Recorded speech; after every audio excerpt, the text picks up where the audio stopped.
Oi, gente! Bem-vindos ao primeiro webinário de formação de professores, os desafios para ensinar e aprender, promovido pela Exalc USP. Meu nome é Cília e eu vou ministrar esse minicurso Sala de Aula como Ambiente de Produção Científica. Nesse minicurso, a temática Produção Científica foi pensada buscando atender principalmente demandas de professores do ensino básico e de estudantes da graduação, com interesse em publicar os resultados de suas práticas docentes em webinários, congressos, simpósios, entre outros eventos acadêmicos. Bom, para começar, eu preciso esclarecer que esse minicurso tem como objetivo fazer uma introdução ao assunto, pois este é um tema muito amplo e pode ser abordado em diferentes contextos e de diversas maneiras. Para a construção desse minicurso, eu busquei retomar alguns questionamentos feitos por professoras do ensino básico que conversei. Busquei também trazer algumas questões abordadas em diálogos com estudantes de uma turma de licenciatura em ciências onde ministrei aula. E, como esse minicurso é uma atividade assíncrona, eu tentei uma interação com as pessoas inscritas. Daí elaborei um questionário que foi enviado antecipadamente aos inscritos com o objetivo de levantar as principais dúvidas sobre esse tema. E com base nisso, resolvi organizar essa apresentação em 3 partes. Na primeira parte, eu vou falar brevemente sobre a importância da elaboração, publicação e apresentação de relatos de pesquisa e de relatos de experiência em eventos acadêmicos. A ideia desse tópico surgiu porque este foi um assunto levantado por vários inscritos que responderam aquele questionário que eu mencionei anteriormente. Na segunda parte, eu vou abordar questões sobre as etapas do planejamento do trabalho pelo professor para a posterior elaboração de um resumo científico que será submetido a um evento. E por fim, na terceira parte, eu vou apresentar uma lista de tarefas que devem ser levadas em consideração quando você quiser submeter trabalhos para um evento científico. Mas antes, deixa eu falar um recado da equipe de organização do evento. Se você está assistindo esse vídeo durante a realização do webinário, por favor, responda o questionário online dentro do prazo determinado para que o seu certificado de participação seja emitido. O link para acessar o questionário está na descrição desse vídeo, aqui embaixo, numa caixa de texto. Bem, gente, vou começar pela pergunta: por que publicar sua experiência docente, né? São várias as respostas para essa questão. Por exemplo, é uma maneira do professor ou da professora autoavaliar, repensar e aprimorar sua prática docente. Também é uma maneira de compartilhar suas ideias com outros professores e assim incentivar e difundir práticas que deram certo e que podem ser reproduzidas em outros ambientes. Dependendo do tema proposto, é possível promover a alfabetização científica entre os estudantes em diferentes disciplinas como forma de incentivar a formação cidadã e consciente em diferentes contextos sociais. E após a realização da sua atividade, você pode, publicar, compartilhar com outros professores essa sua experiência. Publicar seus relatos de pesquisa ou relatos de experiência também é uma forma de valorizar o seu trabalho e sua atuação como docente. Seja como docente responsável por uma disciplina ou até mesmo na fase de estágio da graduação ou da pós-graduação. porque a gente sabe que ministrar aulas, conduzir uma disciplina, está além do que é visto apenas no momento sala de aula. Tudo isso envolve horas de estudo, de planejamento do conteúdo das aulas, de elaboração de material didático, entre outras coisas. Vale lembrar que é também uma forma de valorizar o seu currículo, né? Sua linha de trabalho, seja como professor ou como estudante. Eu vou aproveitar agora para responder uma pergunta enviada pelo questionário. A pessoa perguntou se professores da educação básica podem publicar trabalhos quando não possuem vínculo com uma universidade. Eu gostei muito dessa pergunta porque reforça o objetivo desse minicurso. Bom, a resposta é sim. Os professores da educação básica podem submeter trabalhos para a maioria dos eventos acadêmicos. Eu falo maioria porque cada evento tem sua regra específica, né? Então, precisamos consultar a regra de cada evento. Mas retomando a questão. De maneira geral, para submeter trabalhos para publicação em eventos acadêmicos, não é necessário ter título de especialização, mestrado, doutorado ou ter alguma ligação com a universidade. Para que seu trabalho seja aceito para apresentação, o critério é a qualidade do material submetido, que envolve o conteúdo da sua pesquisa e a escrita do material. Levando em consideração a estrutura de um trabalho científico, tudo bem? E as normas específicas daquele evento em questão. Então, quando você for submeter um trabalho a um evento, são esses critérios que você deve observar, tudo bem? Reforçando a questão das normas, quando a gente pensa em submeter trabalhos para um evento, é necessário ler cuidadosamente as normas para saber quais as áreas de trabalho são aceitas. Por exemplo, se é aceita ali apenas temas sobre educação ambiental, ou apenas temas sobre educação infantil, ou educação superior, enfim. E também precisa prestar atenção para saber qual modalidade é aceita.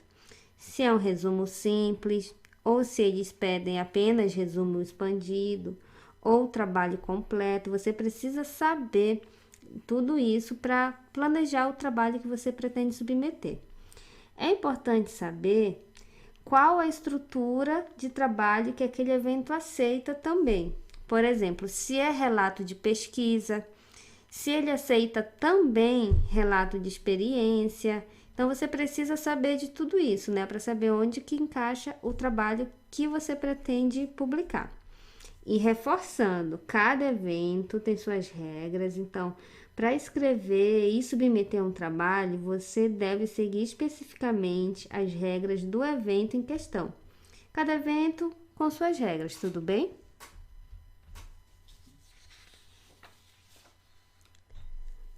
Agora, falando um pouco sobre os tópicos importantes para auxiliar no planejamento do seu trabalho. Gente, para abordar esse tema, tentei agrupar as atividades em 4 etapas para facilitar o entendimento nesse momento aqui do minicurso. Mas como eu já falei, esse é um tema muito amplo e pode ser abordado de diferentes maneiras. Bom, em destaque aqui temos ler trabalhos científicos da sua área de trabalho, para daí selecionar aquelas publicações que irão compor o seu referencial teórico. Também escrever o seu projeto, que é colocar no papel as suas ideias antes de começar a aplicar em sala de aula. Desenvolver o trabalho em sala de aula e, por fim, analisar os resultados, né? Lembrando que na terceira parte dessa apresentação, eu vou abordar as questões sobre a produção do texto para submissão e apresentação em eventos acadêmicos.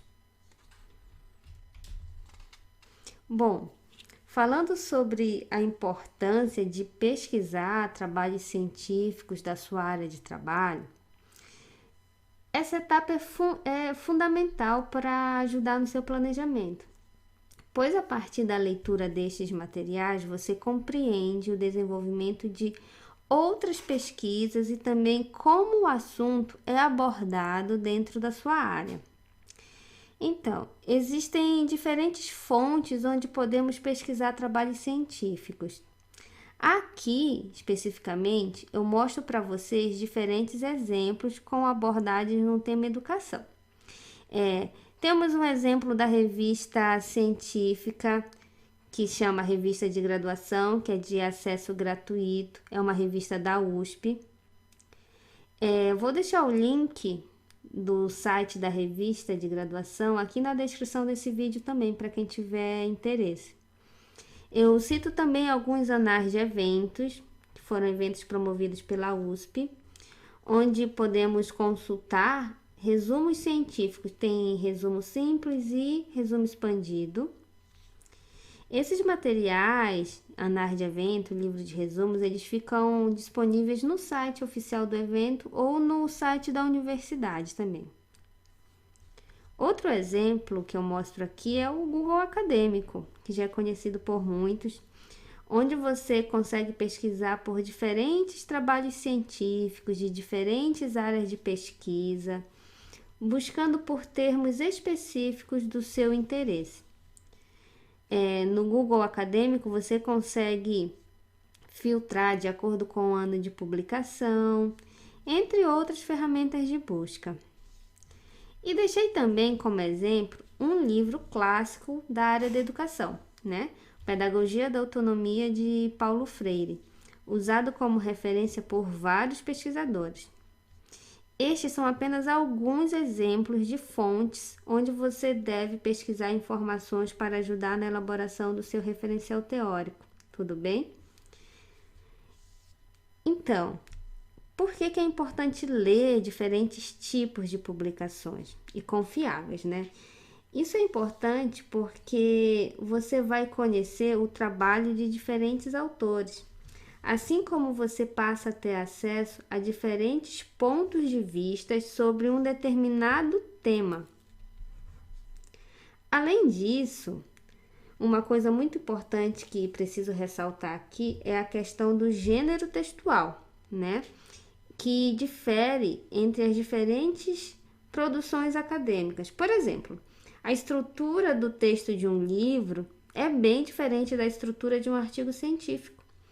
E essa estrutura de um artigo científico também é bem diferente da estrutura de uma dissertação de mestrado e por aí vai. E quando eu falo estrutura, devemos levar em consideração vários aspectos, desde o número de páginas, a linguagem utilizada, até a organização de tópicos obrigatórios em cada um dos tipos de publicação, entre outros fatores. Mas voltando à questão principal desse vídeo, que é submeter suas experiências docentes em eventos acadêmicos, se você pretende submeter um resumo expandido ou um resumo simples para um evento científico, então você precisa ler alguns trabalhos já publicados em edições anteriores daquele evento ou de um outro evento, que seja dentro da sua área de trabalho. Por exemplo, se você pretende submeter um resumo simples, que é um trabalho de apenas uma página e que você precisa apresentar informações com completo entendimento do trabalho de uma maneira resumida, é importante que você leia outros resumos simples publicados na sua área, para ter ideia da forma como aqueles autores abordaram o assunto. Isso vai ajudar muito na organização do seu texto.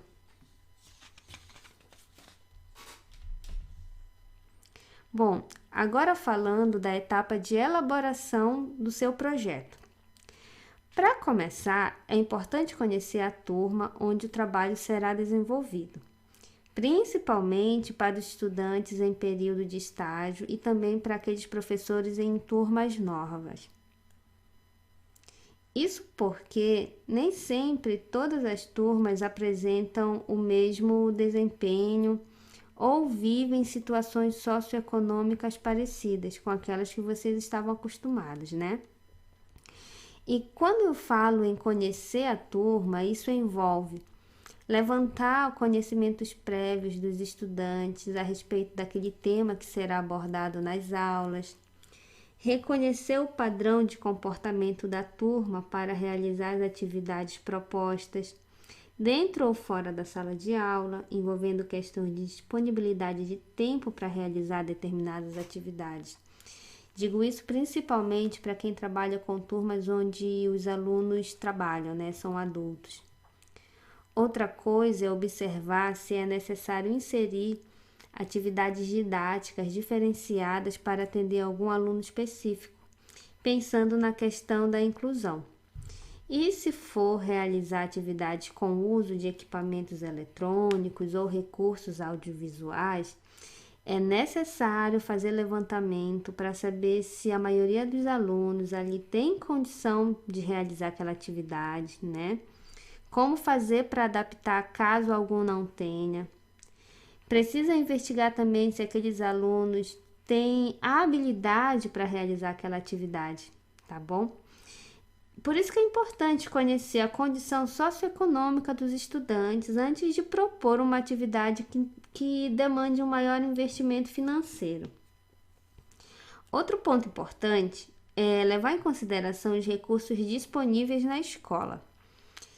Isso é fundamental, pois nem sempre a escola possui um determinado equipamento ou consegue ajudar na compra de materiais para fazer uma atividade.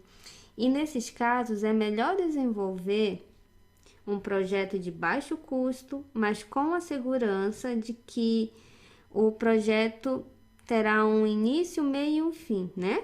Levando em consideração os recursos garantidos ao longo de todo o projeto. Mais uma vez eu reforço a importância de fazer levantamentos de trabalhos científicos publicados na sua área, né? Porque assim você vai conhecer metodologias diferentes, aplicadas em situações diferentes. Isso ajuda você a planejar melhor as suas atividades e fazer adaptações de acordo com a realidade de cada turma. Bom, se você pretende fazer de suas aulas oportunidades para reflexões da prática docente, para a posterior publicação de relatos de pesquisa ou de relatos de experiência, então é necessário que você planeje suas ações antes de começar a aplicação. E para começar, você precisa definir um objetivo muito claro do seu projeto, né? Para que você consiga, no final, atingir resultados consistentes. Você pode desenvolver apenas um projeto ou pequenas atividades por semestre, mas cada uma deve ter um objetivo muito claro para que você atinja os resultados que você pretende avaliar e pretende utilizar para escrever o seu trabalho. Isso é fundamental. Então tá, definiu o objetivo? Agora você precisa definir a metodologia que será desenvolvida e as atividades que serão aplicadas, tudo bem? Por exemplo, pretendo trabalhar o tema Educação Ambiental em uma turma do ensino médio na disciplina de língua portuguesa. Então, eu posso pensar em uma atividade de elaboração de redações a partir de diferentes assuntos que envolvem educação ambiental. Ou você pode pensar na elaboração de poesias pelos alunos da turma e concluir com apresentações destas poesias em um sarau literário ou na Feira da Cultura. Enfim, são várias as possibilidades. Outro exemplo, usando o tema Educação Ambiental ainda, mas agora na disciplina de Geografia. Uma ideia poderia ser propor aos alunos uma pesquisa sobre o contexto socioeconômico e ambiental do município onde a escola está localizada. Os alunos poderiam pesquisar informações do município em jornais, na biblioteca local, assim como no site oficial do município. E também poderiam fazer uma pesquisa de opinião com uma parcela da população da cidade ou de um bairro específico acerca daquele tema. Várias outras ideias podem ser colocadas em prática. Independente do número de atividades a ser feita, tudo deve ser planejado e cada atividade deve ter um objetivo muito claro. Nessa etapa de planejamento das atividades que serão aplicadas, independente do tema ou da disciplina, é importante organizar a dinâmica, né? de que forma essas atividades serão aplicadas, em que ordem, para que siga uma sequência lógica, para favorecer o processo de ensino e aprendizagem daquela turma sobre aquele assunto que está sendo tratado. Nessa fase de elaboração do projeto, também é importante que você planeje como será feita a avaliação dos resultados no final do trabalho. Por isso, o objetivo do projeto ou o objetivo de cada atividade deve ser muito bem definido desde o início. Você deve planejar se as informações coletadas serão avaliadas de forma quantitativa ou qualitativa, ou das duas formas. Também deve planejar quais serão os instrumentos de avaliação utilizados. E isso vai depender do objetivo do seu trabalho. Por exemplo, pode usar diário de bordo ao longo das aulas, utilizar as informações de entrega dos exercícios, assim como utilizar o desempenho de cada aluno como resultado em testes, em provas, em seminários, entre outras formas de avaliações. Ou também você pode utilizar um questionário, elaborar um questionário, passar para os alunos ou para todos os envolvidos no projeto, para ter uma ideia da percepção deles sobre aquela prática que você aplicou. E aí você vai ter uma noção pelo ponto de vista dos alunos sobre a sua prática docente, tudo bem? Eu aproveito para reforçar novamente a importância de ler artigos científicos da sua área, para ter um bom embasamento teórico e prático para aplicar nesses seus projetos, né? Eu gostaria de aproveitar também para falar que nesse canal você vai encontrar diferentes minicursos com abordagens em diferentes metodologias que poderão auxiliar muito no planejamento das suas atividades didáticas. Eu vou comentar bem rápido sobre os temas abordados nos outros minicursos disponíveis, tudo bem? Você vai encontrar minicursos sobre jogos e atividades lúdicas, sobre estudo do meio, sobre metodologia de ensino de ciências inspirada em séries de TV. Tem mais de um minicurso abordando o tema metodologias ativas. Tem um minicurso sobre produção de podcast para educação ambiental. Tem minicurso sobre educomunicação para ensino de surdos. E também tem um minicurso sobre o uso do Moodle na educação básica. Além dos minicursos, você vai encontrar aqui nesse canal também palestras riquíssimas que foram ministradas no webinário. Um detalhe, muitas perguntas que foram feitas naquele questionário, onde eu busquei interação com os inscritos, alguns inscritos abordaram assuntos diversos que não estão previstos para serem discutidos aqui nesse minicurso em questão. Mas esses assuntos foram abordados com profundidade em diferentes palestras do evento. Então, recomendo que assistam as palestras aqui desse canal também. Eu vou citar o tema de algumas palestras do webinário relacionadas às questões mais frequentes no questionário, tudo bem? Perspectivas e metodologias para o ensino de ciências e alfabetização científica no ensino básico. Tem uma palestra também que discute a importância da inclusão nas escolas. O tema metodologias ativas foi tratado em mais de uma palestra também. Outra palestra abordou perspectivas para a educação infantil na modalidade EAD. Você também vai encontrar palestras que abordam o contexto das aulas no formato EAD, no ensino básico e no ensino superior, com indicação de equipamentos para gravação de aulas, recursos didáticos para aplicação de atividades avaliativas em aulas síncronas e descrição de experiências em diferentes casos com o uso dessa metodologia. Bom, gente, agora falando um pouco sobre a etapa de desenvolvimento do trabalho em sala de aula. Eu deixei aqui 3 pontos que considero importantes. O primeiro é fazer o levantamento do conhecimento prévio da turma a respeito do assunto que será tratado. Isso é necessário para que o docente ajuste a forma como vai abordar o conteúdo. Por exemplo, se vai precisar retomar assuntos vistos em aulas anteriores ou não, pois esse levantamento favorece o processo de ensino e aprendizagem. O segundo ponto de destaque é você seguir o planejamento proposto no projeto. Mas se por algum motivo for necessário realizar ajustes, você deve fazer esses ajustes de forma planejada, né? Para que no final o objetivo do seu trabalho seja alcançado e você tenha resultados relevantes.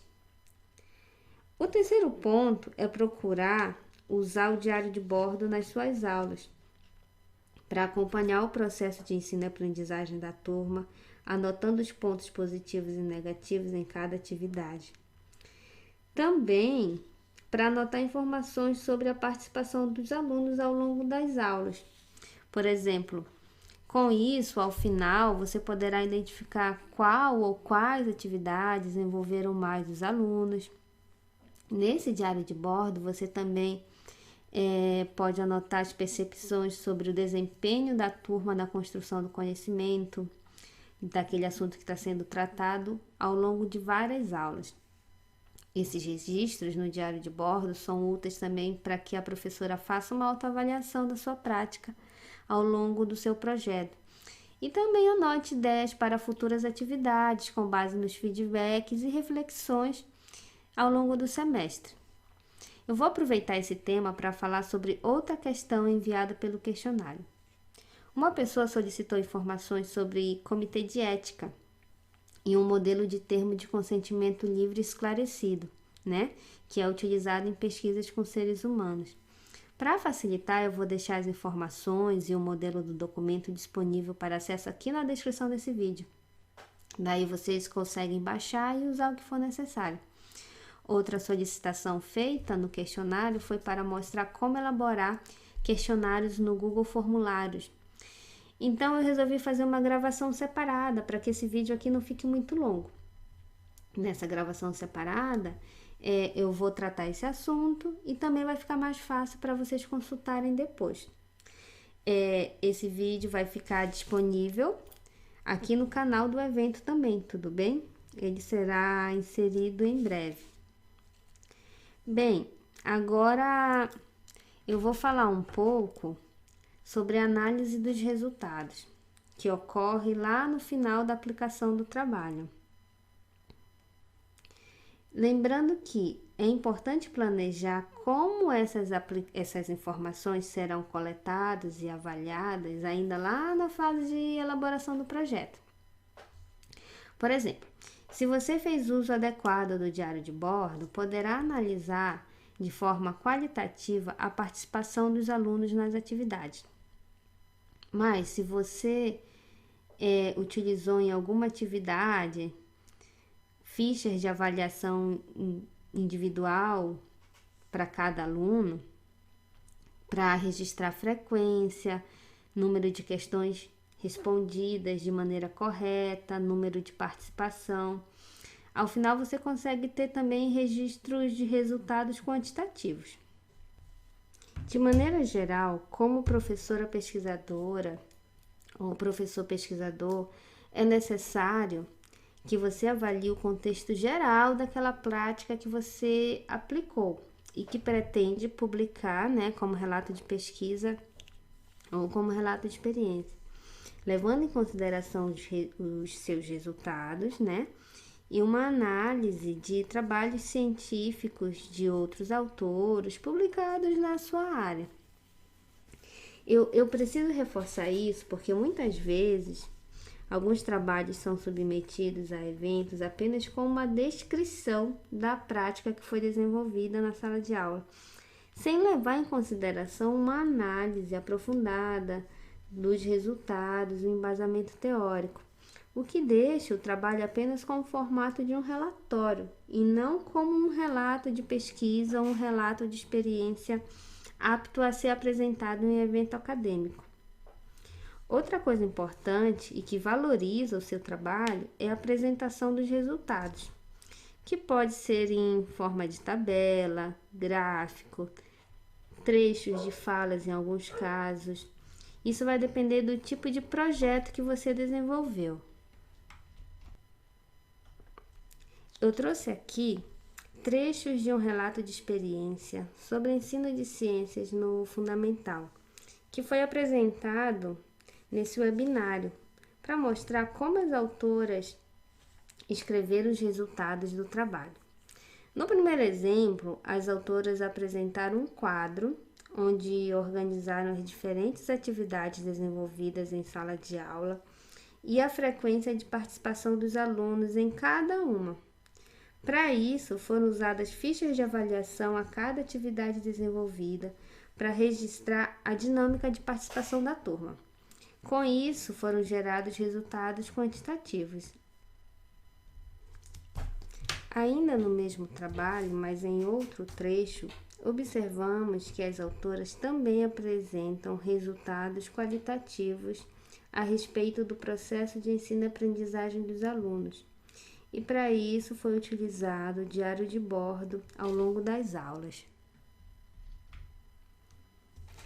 Neste outro trabalho sobre educação ambiental no ensino infantil, também apresentado no webinário, as autoras utilizaram fichas de avaliação individual, onde cada criança da turma era avaliada de acordo com o seu desenvolvimento e participação nas atividades. Com estas fichas, foi possível gerar resultados quantitativos, como a identificação do percentual de alunos que realizaram uma atividade por completo, e também qualitativo, levando em consideração o processo de desenvolvimento de novas habilidades por cada criança. As autoras desse trabalho aplicaram exercício de contagem para a turma, utilizando como recurso didático réplica de desenhos feitos pelas crianças em atividades anteriores. A atividade em questão, ela tinha como objetivo ensinar matemática, mas também avaliar os avanços da criança a respeito da coordenação motora, tanto para a escrita quanto para a elaboração de desenhos. O planejamento dessas atividades possibilitou a geração de resultados também qualitativos e quantitativos. Entrando agora na parte 3 dessa apresentação, onde vamos ver alguns tópicos importantes sobre submissão do seu trabalho para um evento acadêmico. Devo reforçar uma coisa aqui, que é ler atentamente e seguir as normas para submissão de trabalhos do evento. Como já falei, cada evento apresenta suas regras específicas. Você não deve tomar como regra geral as normas de algum evento que você já participou e teve o trabalho aceito. Digo isso porque algumas pessoas não cuidam desse detalhe e têm seu trabalho rejeitado. Bem, mas de maneira geral, o que deve ser observado primeiro? A primeira coisa é observar quais as áreas de trabalho que aquele evento aceita. Por exemplo, alguns congressos são específicos para o ensino superior, então, se a sua experiência está relacionada especificamente ao tema educação infantil, esse trabalho não vai se encaixar às normas do evento e não será aceito. Lembrando que são várias as áreas envolvidas no contexto da educação. O segundo ponto a observar é qual a modalidade de trabalho que aquele evento aceita e que pode ser mais de um algumas vezes. Por exemplo, se aceita relato de pesquisa, relato de experiência, produção de material didático, como foi o caso deste webinário. Mais para frente eu vou mostrar alguns exemplos dessas modalidades, as regras conforme exigida no webinário de formação de professores Exalc-USP. A terceira questão é pesquisar se aquele evento está aceitando resumo simples, ou resumo expandido, ou trabalho completo. Veja bem, cada um desses trabalhos mencionados são organizados em um formato específico, que varia desde o número de página até tópicos obrigatórios, e você deve respeitar cada uma dessas regras. Por exemplo, não adianta mandar um texto muito bem feito, mas com 5 ou 10 páginas se aquele evento aceita apenas resumo simples, Nesse caso, seu resumo não será aceito. Outro detalhe: alguns eventos dividem a etapa de submissão de trabalhos em duas partes. Primeiro, você submete apenas um resumo simples, com o máximo uma página ou até 500 palavras, para uma avaliação preliminar. Então, se o seu resumo for aprovado, você é habilitado a submeter o trabalho em uma versão completa para uma nova avaliação, sendo que essa nova versão deve apresentar uma discussão robusta, usando referências adequadas e seguindo as normas do evento. Fiquem atentos, porque isso ocorre em muitos eventos, mas não é regra geral. Outro caso: alguns congressos não apresentam duas etapas para a submissão de trabalho. As regras indicam a submissão apenas de resumos expandidos e já na sua forma completa. E por fim, muitos eventos aceitam apenas resumos simples para publicação, aquele com apenas uma página. Outro detalhe: mesmo sendo resumo simples, alguns eventos exigem a inserção de citações, mas em outros eventos não é permitido o uso de citações nesses resumos simples. Mais uma vez repito, cada evento com suas regras. Estou mencionando isso porque algumas pessoas têm seu trabalho recusado em eventos acadêmicos por não observarem essas regras simples. Outra questão importante que você precisa observar é se nas regras do evento consta a necessidade de apresentação do trabalho para que ele seja finalmente publicado no livro de resumos. Isso é muito importante. E falando em apresentação, você precisa verificar qual a forma de apresentação do trabalho naquele evento. Por exemplo, em eventos online, essas apresentações podem ser feitas em forma de gravações de vídeos que são enviados para a organização. Outro exemplo são apresentações em tempo real e em salas virtuais. Em eventos presenciais, por exemplo, as apresentações costumam ser feitas com pôster, que pode ser impresso digital, ou também como apresentação oral. Deixa eu aproveitar para responder outra questão feita no questionário. Uma pessoa perguntou se pode apresentar os resultados do seu TCC em congressos. Sim, você pode. Nesse caso, você deve considerar que geralmente os TCCs apresentam muitos resultados e que a maioria dos eventos recebem apenas resumo simples, aquele com uma página, ou resumos expandidos, com no máximo 5 páginas. Então, você não vai conseguir publicar todos os resultados do seu TCC, em apenas um resumo. Mas você pode publicar mais de um resumo com resultados extraídos ali do seu TCC, desde que você não faça autoplágio, repetindo os mesmos resultados e a mesma discussão em diferentes eventos, tudo bem? E como fazer isso, Bem, você deve selecionar cuidadosamente um resultado específico ou alguns resultados que você pretende tratar no resumo científico a ser submetido para um determinado evento, levando em consideração o espaço disponível para construir o texto e levando em consideração também as normas daquele evento.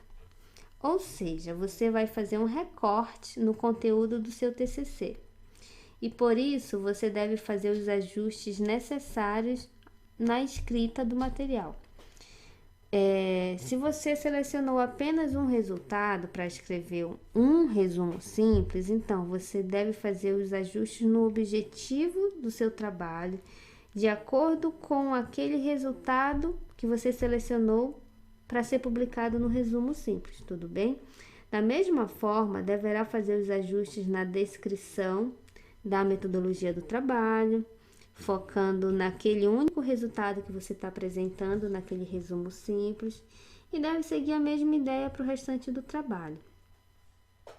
Outra pergunta que recebi via questionário diz assim: a pessoa pergunta sobre ações para tornar o desenvolvimento das aulas de TCC mais eficiente, levando em consideração a produção de trabalhos para publicação em eventos acadêmicos. Bem, são várias as estratégias que podem ser utilizadas nessas aulas, sendo que pode variar de acordo com o curso de graduação, modalidade, se é ensino presencial ou EAD, enfim. Aqui eu busquei dar um exemplo mais genérico para tentar contemplar diferentes realidades. A aula sobre TCC, a disciplina sobre TCC é um espaço para ensinar sobre diferentes estruturas de textos acadêmicos, textos científicos. Pensando nisso, o professor poderia pensar em ensinar essas questões mais teóricas de metodologia científica nas aulas iniciais. E também poderia gravar uma videoaula com o mesmo assunto, né? Para que o aluno consiga consultar ao longo do semestre quando tiver dúvidas. Após essa primeira fase, uma ideia seria o professor dividir a turma em equipes para que cada um desenvolva um projeto de curta duração que deverá ser colocado em prática durante o semestre e no final a equipe deverá entregar um texto no formato de um resumo simples ou de um resumo expandido. O objetivo aqui seria ministrar o conteúdo da disciplina de TCC, mostrando na prática a elaboração de um projeto, no caso de curta duração, até a fase de análise dos resultados obtidos e escrita do material. Lembrando que, nesse exemplo, caberá ao professor avaliar o projeto de cada equipe e definir a viabilidade da sua aplicação durante um semestre e também a viabilidade para publicação em um evento futuro, né? De preferência, o professor deve ter em mente um evento acadêmico local com abrangência num tema que foi trabalhado naquela classe, né? Para facilitar a apresentação do resumo pela maioria dos estudantes. Mas devemos lembrar que atualmente cresceu muito o número de eventos online, como esse webinário, e isso pode ajudar no processo de publicação em eventos acadêmicos para aquelas pessoas que não têm condições de viajar até a cidade de onde ocorrem os eventos. Para vocês terem uma ideia, o webinário de formação de professores, ele recebeu trabalhos de todas as regiões do Brasil. Bem, mas ainda falando dessa ideia para uma disciplina de TCC, é importante que cada etapa dessa atividade seja orientada pelo professor, né, da turma, para ajudar na condução do trabalho, desde a elaboração do projeto até a produção do texto, que deve ser planejada de forma que o professor dê alguns feedbacks para a turma antes da entrega final do trabalho. É claro que nem sempre a turma vai conseguir publicar, né, os trabalhos no final do semestre em um evento, devido a vários fatores, mas se a proposta do professor for bem conduzida e a entrega do trabalho no formato de um resumo acadêmico for alcançada, quando surgir a oportunidade de um evento acadêmico, mesmo que seja no ano seguinte, no semestre seguinte, o docente consegue entrar em contato com os envolvidos, né, nos projetos, desde que ele tenha um banco de dados com os e-mails dos alunos daquela turma. Agora vamos a um exemplo de um curso de licenciatura.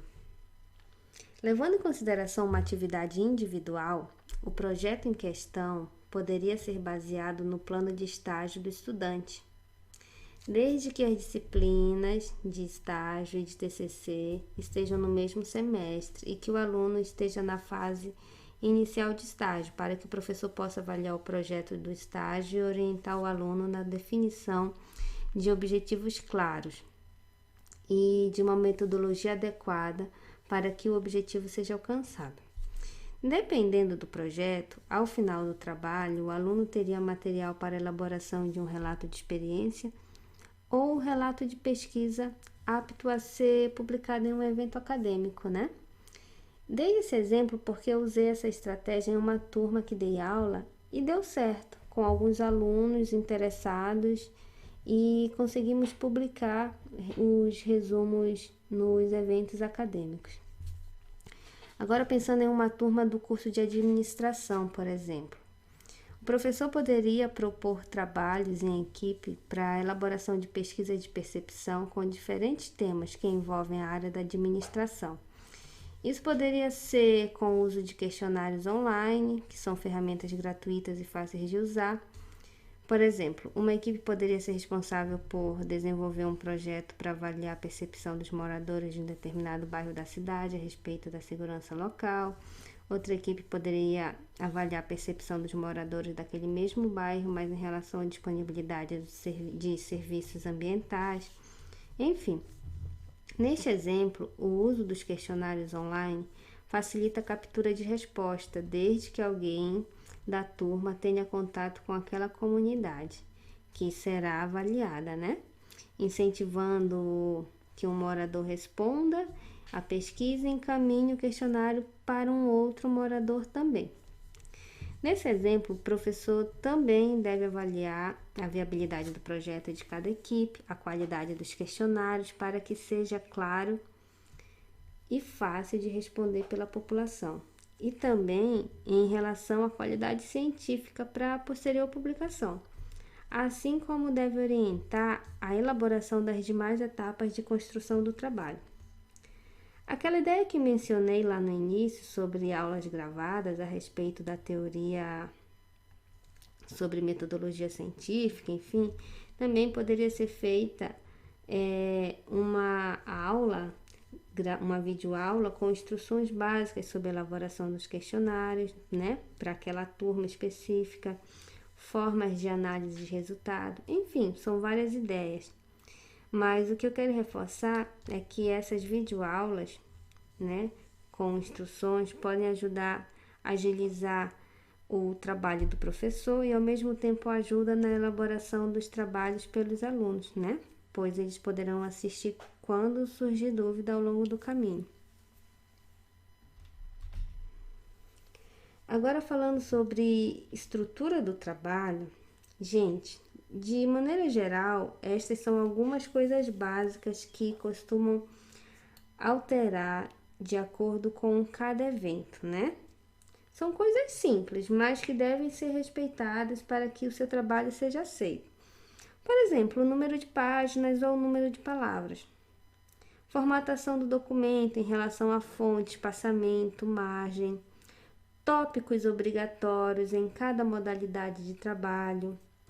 Descrição da autoria, seja o número de autores ou também a forma como escreve o nome e o sobrenome desses autores, assim como a descrição da filiação desses autores, né?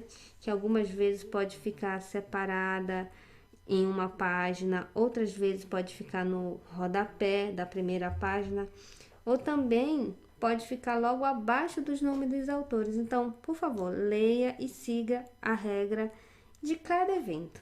Tudo bem?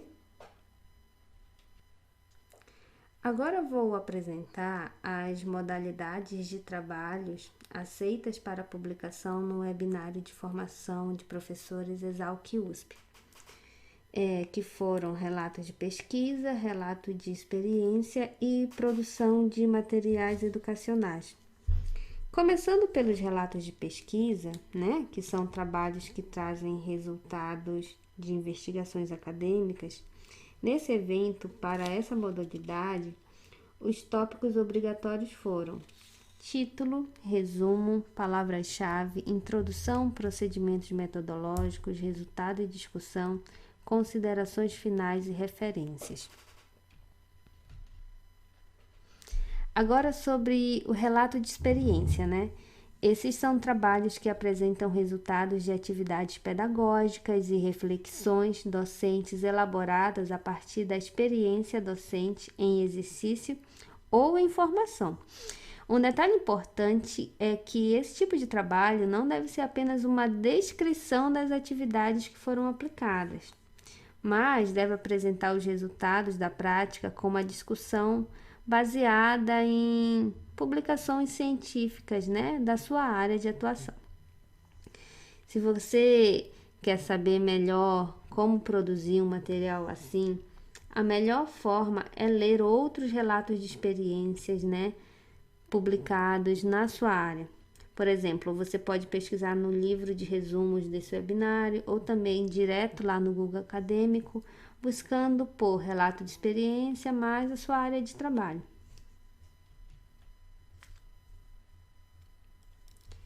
Em relação à modalidade produção de material educacional, são publicações que apresentam resultados sobre a elaboração de jogos didáticos ou vídeos, podcasts, entre outros materiais. Também para essa modalidade não basta apenas uma descrição técnica do material produzido. Além disso, os autores devem elaborar uma discussão, né, com embasamento para justificar a produção daquele material, tudo bem?